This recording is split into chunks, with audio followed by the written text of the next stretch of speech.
There will be a cavalcade of political advertising, and much of it is very personal, accusatory in tone and angry, threatening violence against candidates, inciting racial hatred in cases.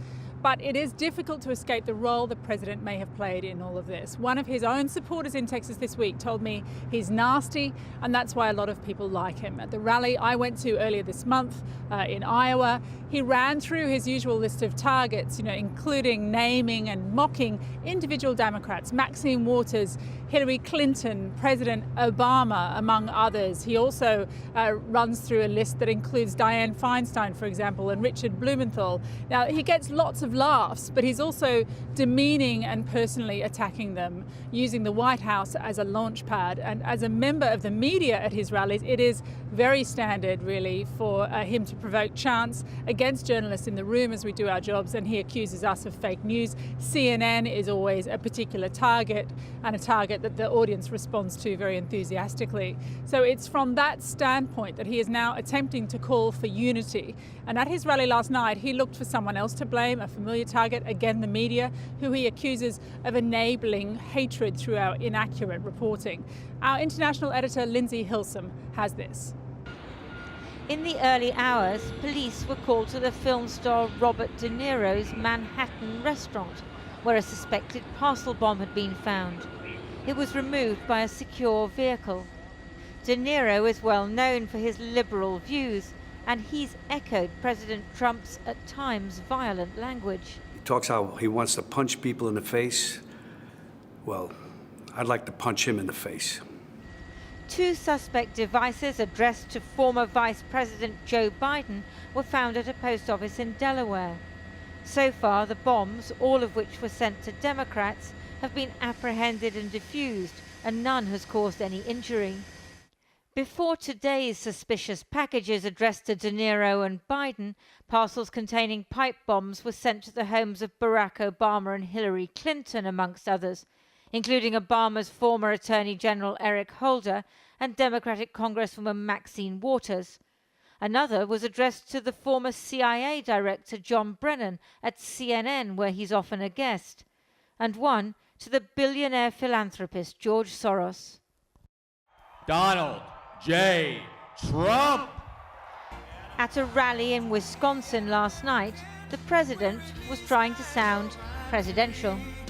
No nation can succeed that tolerates violence or the threat of violence as a method of political intimidation, coercion, or control. We all know that. He was slightly surprised at his own restraint. And by the way, do you see how nice I'm behaving tonight? This is like, have you ever seen this? And although CNN had just been sent a pipe bomb, was soon back to his customary rhetoric against journalists. The media also has a responsibility to set a civil tone and to stop the endless hostility and constant negative and oftentimes false attacks and stories. Have to do it.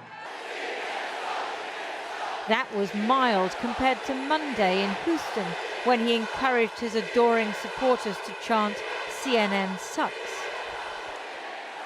Don't worry, I don't like him either, okay?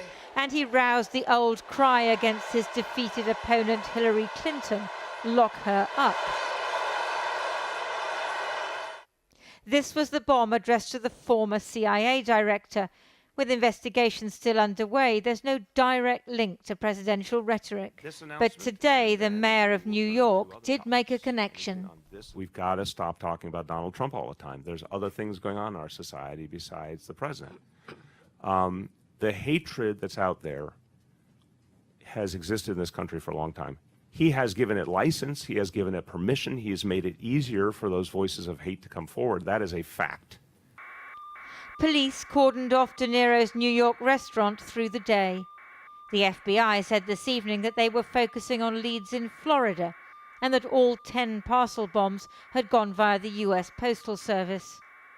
Words may have consequences, but with bitter midterm elections in 12 days' time, it's unlikely that US politicians will tone down their language. Well, I'm joined now from Philadelphia by James Maxwell. He's a former FBI bomb technician and investigator, and he was involved in several high-profile investigations, including the hunt for the 2013 Boston Marathon bomber. Mr. Maxwell, thank you for joining us. I know you're familiar with these kinds of inquiries. Given the explosive devices, how viable do you think they were?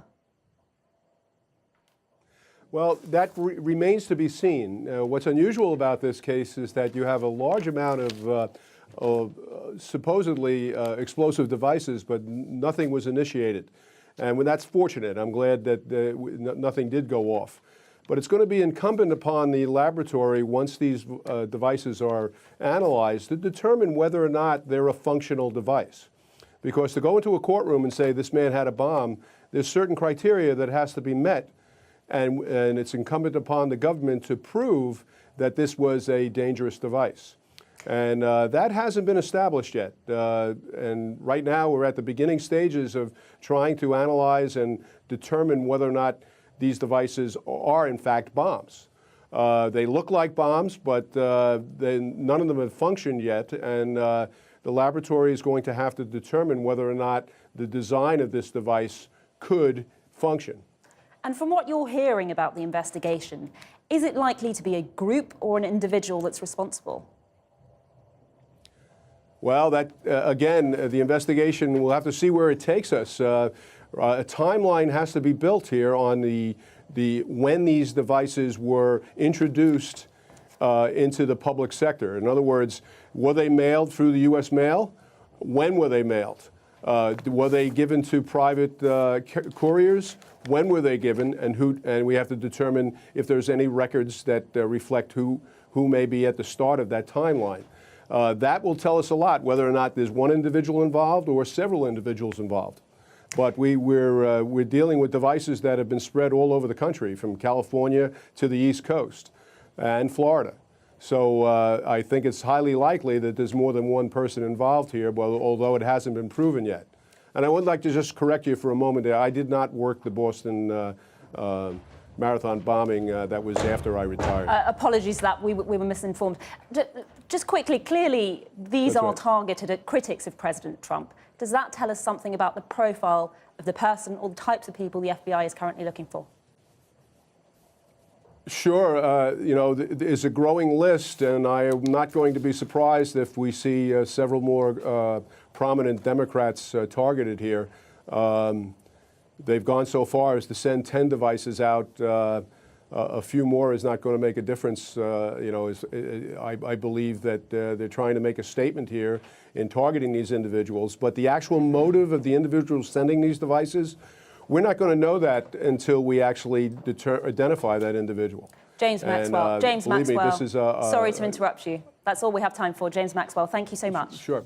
Matt. Thanks, Fatima. Well, with crucial midterm elections in the USA just weeks away, how should the Republican Party react to these pipe bombs? I'm now joined from Washington, D.C. by the Republican strategist Deanna Bass-Williams. Thanks for coming on the program. Do you think the president bears some responsibility for these attacks in the sense that he upped the ante against the journalists at the very beginning of his election campaign in 2016? You know, I don't believe that we can blame one community, whether it's the left or right, for the divisive nature of politics in the U.S. right now. I definitely believe that the president has some very strong rhetoric, and as a Republican most of my life, all of my adult life, I would like for him to tone down the rhetoric. But I do believe, and this sometimes is uncomfortable for people to hear, but I do believe that the media has a responsibility to bear in terms of amping up the tension. You know, the media in the U.S., as your correspondent pointed out, when you turn on the television in America, the only thing that you get if you're watching the news is negative news. Everything that the president does, according to the main three largest news outlets, 90% of their coverage is negative. And so we're to believe that everything... I mean, it's very... I mean, it does, and that's why I said the top three. Sorry to interrupt. The media landscape is incredibly tribal in America, as is politics. Does that not make it incumbent on the commander-in-chief, the president of all Americans, not to lower himself to the level where he uses journalists like Christians in the Colosseum to whip up a crowd at a rally? I do not support the president's rhetoric towards the media. You know, there was a time in my life when I was on the other side of this career, and I was a journalist as well. And so I think that people who go into journalism, people who are journalists, who are honest and sincere, I think that it is the last stand in a democracy, a free and fair press. But it is a free and fair press, and I do not believe that the president always receives fair coverage. Now, that being said, that does not give the president the leeway or the right to be as divisive as he is. Well, but we also have to remember that it takes two to tango, and there on the left we have had members of Congress like Maxine Waters ginning their base up to go attack people in restaurants, at gasoline stations, and so it's very divisive, and it does need to stop. Yes, sorry, but I mean, on the other hand, I was in America during Barack Obama's time. He was attacked by the right-wing media, by Fox News, in incredibly vitriolic ways, and he never stooped to the level of attacking journalists per se. Nor Bill Clinton, by the way, who's received some very vitriolic press. And even under George W. Bush, who was also attacked by the left, he never stooped to that level. So this is a new reality that we're in, isn't it?